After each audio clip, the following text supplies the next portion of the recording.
कुछ हो रही हैं हमारे सराउंडिंग में, लेकिन पोशीदा हैं, उन पर कोई बात नहीं करता था। एक बच्ची जो है वो साइबर बुलिंग को फेस कर रही है। एक लड़की से उसकी बात हुई, नॉर्मल चिट चैट हुई जी, उसकी तस्वीरें लीक होना और उसको बैठ के प्रेशराइज करना, उसको थ्रेट्स करना, इस तरीके के केसेस को भी सर हम देख रहे हैं। और हमारे पास रिसेंटली एक मैटर ऐसा आया भी है, नहीं that wasn't a rape case, ये हैरेसमेंट से रिलेटेड था, जिसमें जो है वो साइबर बुलिंग आप कह सकते हैं जी। सर रेप का अगर केस हमें फेस करना पड़े तो उसका एक एसओपी एक होती है हमारे पास, एक तरीक़ेकार होता है which is not necessary to disclose in front of you. तो वो हमारे इन्वेस्टिगेशन का एक प्रोसेस होता है, हम उस प्रोसीजर को सर फॉलो करेंगे। जैसे कि मैंने आपको अभी भी कहा, हम कोशिश करेंगे उस बच्ची को जस्टिस प्रोवाइड कर सकें। तब तो नहीं आए हैं, लेकिन इन फ्यूचर अभी आई होप कि हमारा अगर सामने इन केसेस से हुआ तो हम कोशिश करेंगे कि हम उन बच्चियों को, उन लोगों को जस्टिस प्रोवाइड कर सकें। फॉरम उनके लिए जनरेट करना या एक ऐसा एक प्लेटफॉर्म फराहम करना जहाँ पे वो इजीली आके अपनी बात को कह सकें, अपने इश्यूज़ को बता सकें, जिसके बाबत हम कोई हल निकाल सकें, कोई मुमकिन उनके लिए रास्ता बना सकें। इसलिए इस स्टेशन को इस्टेब्लिश किया गया और अल्हम्दुलिल्लाह ये काम कर रहा है और बहुत ज़्यादा हमें अभी तक अचीवमेंट्स मिली है और बहुत ही अच्छा पॉजिटिव रिस्पॉन्स हमें पब्लिक की तरफ से मिला है। मैं परसेंटेज आपको बता सकती हूँ विच इज़ अप्रॉक्सली 1% है इस वक्त ओवरऑल फीमेल्स की स्ट्रेंथ बलूचिस्तान पुलिस में। जो इस वक्त फीमेल्स की स्ट्रेंथ है वो अप्रॉक्सीमेटली 8% की, नॉट 78, ओनली 1%। अभी तक तो हमारे पास नहीं आए हैं क्योंकि अभी तो कुछ ही टाइम हुआ इस स्टेशन में। बिल्कुल ऑब्वियसली जो हमारे पास लॉज में जो एक एसओपी बनी हुई है, एक क्राइटेरिया बना हुआ है कि अगर 16 साल से कम बच्ची को अगर आप निकाह उसका करवाते हैं which is against the law, तो हम कोशिश करते हैं कि उस पर जो कार्रवाई हो वो हम करें। बिल्कुल हम खुद लेते हैं, उस पर हम खुद लेते हैं। मेरा एक इंट्रैक्शन हुआ एक कंप्लेंट पे, तो उसमें मेरी मुलाकात एक ऐसे पर्सन से हुई एंड ही वाज सेइंग कि हमारी बच्चियां थाने में नहीं आती हैं क्योंकि हमने ये कल्चर कभी देखा नहीं है। तो आप बिलीव करें इस थाने के तवस्सुल से, जैसे कि आपने पहले मुझसे ये सवाल किया कि यहाँ पे बहुत ज़्यादा नीड है ऐसे पढ़े लिखे लोगों की कि जो पुराना थाना कल्चर था हमारा उसको ख़त्म किया जा सके, जिसमें औरतों को खौफ होता था जी हम कंप्लेंट करने जाएंगे तो पता नहीं लोग हमें देखेंगे, हमारी किरदार कशी होगी, हम पर सवालात होंगे, हमारा घर ख़राब हो जाएगा, हम थाने में जा रहे हैं, ख़ानदान की बदनामी, अपनी बदनामी। तो इस कॉन्सेप्ट को अब हमने ख़त्म कर दिया है, ये कॉन्सेप्ट अब नहीं है। मुझसे किसी आदमी ने कहा कि मेरी बच्ची थाने में नहीं आएगी क्योंकि वो थाना कल्चर से वाकिफ़ नहीं है। सॉरी टू से मेरा सोसाइटी को ये कहना है, अगर आप लोग इंसाफ के लिए अदालत जा सकते हैं तो आप हमारे पास क्यों नहीं आ सकते यहाँ। सर ज़्यादातर क्योंकि अभी तक हमने सिर्फ एक एफआईआर की है और उस एफआईआर में क्योंकि कंडीशंस कुछ ऐसी थी कि वो हमें करनी पड़ी और अल्हम्दुलिल्लाह हम उसमें काफ़ी सक्सेसफुल भी रहे हैं और अरेस्ट भी किया हमने। अभी तक जो ख़ास करके स्पेशली जो केसेस मेरी नज़रों से गुजरे हैं वो ज़्यादातर डोमेस्टिक लेवल पे छोटे मोटे डिस्प्यूट्स हैं। मियाँ बीवी का झगड़ा, सास बहू का झगड़ा, नंद से लड़ाई, ठीक है, नंद और देवर का मसला है, देवर और भाभी का मसला है, इस तरह के छोटे लेवल पे जो डिस्प्यूट्स हैं वो हमने जो अभी तक हैं वो फेस किए। इनको आप काउंसलिंग के जरिए निपटाते हैं? नहीं, जिन पे काउंसलिंग हो सकती है वी ट्राई टू काउंसलिंग, अगर नहीं हो सकती है तो हम कोशिश करते हैं, अगर उस पर ऐसी कंडीशंस होती हैं दे बोथ नीड कि मतलब उनको प्रोटेक्शन चाहिए और सिचुएशन कुछ ऐसी है कि हम अपने थाने के थ्रू उनको प्रोटेक्ट नहीं कर पाते हैं या हमारी जुडिक्शन में या हमारी हुदूद में वो चीज़ नहीं आती, तो हमारे पास जो सेकंड ऑप्शन होता है वो कोर्ट होता है। तो हम उनका इस्तगासा करते हैं, कोशिश करते हैं कि कोर्ट जो है फिर उनको पाबंद ज़मानत करे। बाकी जैसे आपने केसेस का कहा, हमारे पास अभी तक जो मसले गुजरे हैं वो इतने संगीन नोयत के अभी तक नहीं आए। मैं कहती हूँ कि ऐसी दर्सगाह भी मैं बनाऊँ उन बच्चियों के लिए, और एक ऐसी जगह इसको तामीर करूँ या इसको एक ऐसा नाम इन फ्यूचर दिया जाए जहाँ पर बच्चियाँ खुशी खुशी आएँ और अपनी बात कहें, जहाँ पर बच्चियाँ खौफज़दा ना हों। अगर वो किसी चीज़ से गुजर रही हैं, किसी चीज़ को फेस कर रही हैं, तो उनको पता हो कि पेरेंट्स अगर हमारी बात नहीं सुन रहे हैं तो अगर हम यहाँ पे कॉल करेंगे, हो सकता है हमें कोई मुस्बत रास्ता दिखा सके, ये हमें समझा सकें कि इस मसले का हल हो क्या सकता है, इस चीज़ से बाहर कैसे आया जा सकता है। तो आगे जाने से पहले औरतों को सहूलत के हवाले से सबसे पहले तो इसके बारे में हमारे सीनियर्स ने बहुत ज़्यादा गौर व फिक्र की। इससे पहले हमारे पास जो एक स्टेशन है जो इस वक्त कोयटा में रन कर रहा है, वहाँ पे ये है कि हमारे पास इतने इश्यूज़ तो होते नहीं, लेकिन एक इंटीरियर एरिया में किसी स्टेशन को ओपन करने की बहुत ज़्यादा ज़रूरत थी। मकरान में इस वक्त 3 डिस्ट्रिक्ट हैं, गवादर है, पंजगूर है, लेकिन केच में हमारे पास ऐसे सेंसिटिव इश्यूज़ हैं जो हमने पास्ट हिस्ट्री में जिनको फेस किया है, तो उनको कंट्रोल करने के लिए और उसकी नीड को देखते हुए इस स्टेशन को इस्टेब्लिश करने का प्लान किया गया।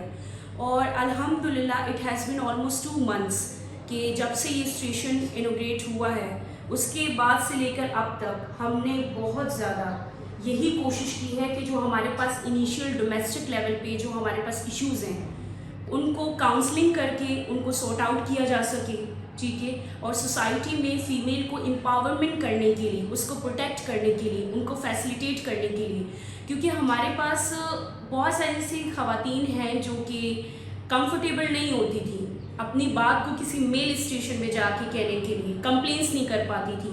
If they are facing something in their lifes तो वो बात नहीं कर सकती। यहाँ पर ज़्यादातर फीमेल से रिलेटेड रेप केसेस हों, अगवा के केसेस हों, हैरेसमेंट के हों, ठीक है, बच्चों के प्रोटेक्शन से लेकर, यानी अगर उसको किसी चीज़ से गुजरना पड़ रहा है, यानी स्कूल में है कि घर में है, कोई हैरेसमेंट को फेस करती है, कुछ भी ऐसा जो उसके सराउंडिंग में विच इज़ अनकम्फर्टेबल, उसको भी हम डील करते हैं यहाँ पर। एक सोचा, एक आइडिया था, मैंने अपने सीनियर से बाकायदा शेयर किया, उसमें सर मोहम्मद सर ने हमें बहुत ज़्यादा सपोर्ट किया है और एक ग्रीन फ्लैग हमें दिखाया है कि इंशाल्लाह हम आपके साथ हैं, और स्कूल लेवल पे इस कैंपेन को हम चलाएं जहां हम बच्चों को टोल फ्री नंबर दें ताकि वो अपनी कंप्लेंट्स हम तक खुद पहुंचाएं कि आखिर वो ऐसी कौन सी चीज़ें हैं जो फेस कर रही हैं जिनके बाबत उनको अवेयरनेस नहीं है, तो हम उनको एक ऐसा ग्राउंड से प्रोवाइड करें जहाँ पर वो हमसे अपने इश्यूज़ को शेयर कर सकें और हम उनको गाइड कर सकें, उनको प्रोटेक्ट कर सकें as much as we can. बहुत उम्मीद है, ये एक बहुत बड़ा प्लस पॉइंट है। आप यकीन करें कि मैं आपको कह रही हूँ कि आजकल एंड्रॉयड फ़ोन्स इतना कॉमन हो गए कि एक 10 साल की बच्ची के पास एक मोबाइल फ़ोन है, but she doesn't know how to use it. अगर वो यूज़ करे तो उसको नहीं पता कि सोशल साइट्स पे आपकी पिक्चर्स कैसे लीक होती हैं। बच्चों को एंड्रॉयड फ़ोन से रिलेटेड और इंटरनेट से रिलेटेड अवेयरनेस नहीं है, इवन कि उनके पेरेंट्स फ़ोन पकड़ा देते हैं लेकिन उनको ये नहीं पता कि बच्चा कर क्या रहा है फ़ोन में। एक बच्ची एक ट्रॉमा से गुजर रही होती है, लेकिन उसको पता है कि अगर मैं अपने बाबा से शेयर करूँगी, या हमारे पास पता है कल्चर क्या है सर, मैं आपकी बात इस सवाल से थोड़ा हट के अगर मैं उस ग्राउंड को जनरेट करूँ तो इसका आंसर देना मेरे लिए आसान होगा। हमारे पेरेंट्स क्या करते हैं कि एक जो कहते हैं ना बलोची में कमाश, तो एक जो रोब होता है, जो दबदबा होता है, वो अपने बच्चों के साथ रखते हैं। उससे क्या होता है सर कि बच्चा अपनी बात इजीली कंफर्ट होकर कह ही नहीं पाता। काउंसलिंग में हमारे पास देखिए सर, बाज़ औक़ात ऐसी भी फीमेल्स आती हैं जो मामूली से आर्ग्यूमेंट घर में होते ही, जी स्टेशन ओपन हो गया है, जी हम जाते हैं, उसने मुझे ये बात बोल दी है, उसने मुझे ये कर दिया है, तो हम कोशिश करते हैं कुछ ऐसे मैटर्स होते हैं सर जिस पे FIR नहीं हो सकती, जिस पर हम डायरेक्ट कोई रिएक्शन नहीं दे सकते। हमारी माएँ हैं, बहनें हैं, मैं अक्सर ये बात कहती हूँ कि औरत के 90% दुख जो है पता है कैसे कम हो जाते हैं। आप सिर्फ उसको तसल्ली से बिठाएं, उसको सुन लें। अगर आप उसको सिर्फ सुनते हैं ना तो 90% मसले का हल वहीं हो जाता है। फिर वहीं पर आप उसकी काउंसलिंग करते हैं, उसकी रहनुमाई करते हैं। लेट्स सपोज हमारे पास फीमेल से रिलेटेड ऐसे केसेस भी होते हैं जिनके बारे में उन खवातीन को पता ही नहीं होता कि हमने करना क्या है, हमने जाना कहाँ है। चाहे वो उनके बच्चों की मेंटेनेंस से रिलेटेड कोई केस हो, चाहे विरासत का मामला हो, चाहे निकाह से रिलेटेड बच्चियों की इश्यूज़ हो, उनको पता नहीं होता है। तो उनको गाइड करना, उनकी काउंसलिंग करना, ये काम भी सर हम कोशिश करते हैं कि अपने स्टेशन के थ्रू कर सकें। स्टेशन में काम करिए, वो भी किसी की बहन बेटियां हैं जो हमारी प्रोटेक्शन के लिए, हमारी सोसाइटी में हमारी माँ बहन बेटियों की तहफ़्फ़ुज़ के लिए यहाँ पर 24 घंटे मौजूद हैं। किसके लिए मौजूद है? वो भी तो पढ़ी लिखी बच्ची हैं। उन्होंने क्यों इस प्रोफेशन को चूज़ किया? हमारे लिए चूज़ किया। कल को हमारी सोसाइटी में हमारी माँ बहनों को प्रोटेक्ट करने के लिए कौन आएगा? कौन आगे उनके लिए एक ऐसा चैनल प्रोवाइड करेगा या उनको फैसिलिटेट करेगा? उनके लिए बात कौन करेगा? इस फोरम को बनाने से लेकर, इस फोरम में काम करने से लेकर, लोगों को फैसिलिटेट करने से लेकर, यहाँ पे हर एक बच्ची ने बहुत पार्टिसिपेशन की है, अपनी विल शो की है। और मैं सोसाइटी को ये कहना चाहती हूँ कि जो आप लोगों ने माइंड बनाया ना कि लड़की के लिए सिर्फ 2 प्रोफेशंस हैं, या तो लेक्चरशिप है या तो MBBS डॉक्टर बन जाए।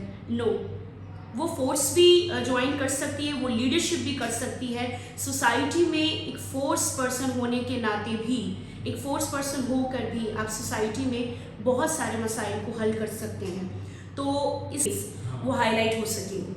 पहले बच्चियां सर बात नहीं करती थी। अगर वो किसी चीज़ से, किसी ट्रॉमा से गुजर रही है, एक लड़का उसको हरासा कर रहा है 2 महीनों से, कभी वो बच्ची बात नहीं कर पाती थी। अभी आप यकीन करें, हमने ये तक प्लान किया है कि स्कूल्स और डोमेस्टिक लेवल पे जो हमारे पास लोकल एरिया के स्कूल्स हैं, वहाँ पर हम बच्चों के लिए कैंपेन्स चलाएंगे और उनको एक फ्री टोल फ्री नंबर देंगे, जहाँ पे अगर वो खुद कंफर्टेबल होकर हमें आकर खुद बात नहीं कर सकती, तो हम उनको एक ऐसा प्लेटफॉर्म दें जहाँ वो डायरेक्टली अपना मैसेज हम तक डिलीवर करें कि उसके साथ ऐसे कौन सी इश्यूज़ हैं जिसको वो फेस कर रही है।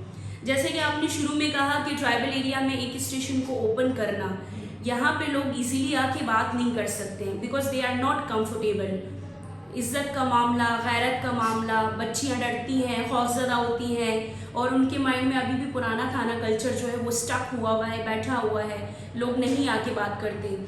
उन तक को प्रोटेक्ट करने के लिए, फैसिलिटेट करने के लिए हमने ये तक प्लान किया है कि उन बच्चियों से मतलब रिलेटेड हम ऐसे इश्यूज़ पर कैंपेन्स भी चलाएंगे ताकि बच्चों को जो भी चीज़ें फेस करनी पड़ रही हैं, specially I am talking about girls, तो उनको फैसिलिटेट करें, उनको एक ऐसा नंबर प्रोवाइड करें वो डायरेक्टली मुझसे बात कर सकें। मेरे पास जो रिसेप्शन डेस्क पे बाकायदा हमने एक फ्री टोल फ्री नंबर रखा हुआ है जिसको अभी तक हमने पब्लिश किया नहीं है, because we are waiting for the right time, ताकि हम उसको पब्लिश कर सकें, ताकि फिर जो भी हमारे पास ऐसी कंप्लेंट्स होती हैं जिसके बाबत लोग आके खुद बात करना भी सिर्फ पसंद नहीं करते, तो घर बैठे वो अपने उन मसलों को हमसे डिस्कस कर सकें और जो भी मुमकिन हल हो सके हम उनकी काउंसलिंग कर सकें, उसको सॉर्ट आउट कर सकें।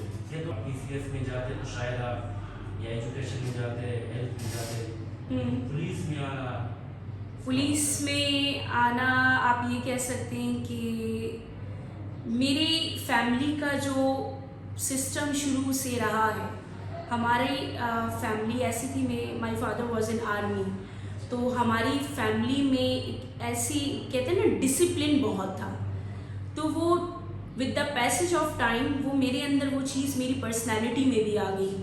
तो जब वो चीज़ मेरी पर्सनैलिटी में आ गई, मैंने अपने सराउंडिंग में बहुत सारी चीज़ों को ऑब्जर्व करना शुरू किया। मेरे उस्ताद हमेशा कहते थे कि एक अच्छा स्टूडेंट वही होता है जिसकी ऑब्जर्वेशन अच्छी हो। ऑब्जर्वेशन मीन्स कि वो अपने इर्द गिर्द बोर्ड से लेकर, चमचे से लेकर, पेंसिल से लेकर, टेबल से लेकर एक एक चीज़ को नोट करता हो। तो मैंने सिर्फ बहुत सारी चीज़ों को अपने सराउंडिंग में नोट किया। मैं ये समझती हूँ पुलिस फोर्स की जो जॉब है वो सबसे ज़्यादा टफ है। ये बनाया हुआ इसको ख़त्म कर दे। अब वो थाना कल्चर नहीं रहा है जो पहले था। वो आप एक रोल मॉडल बन सकते हैं सोसाइटी के लिए। सर कोशिश तो पूरी है कि रोल मॉडल बन जाएं। अभी तक तो हमारी जर्नी जो है वो कंटिन्यू है, स्ट्रगल हम कर रहे हैं।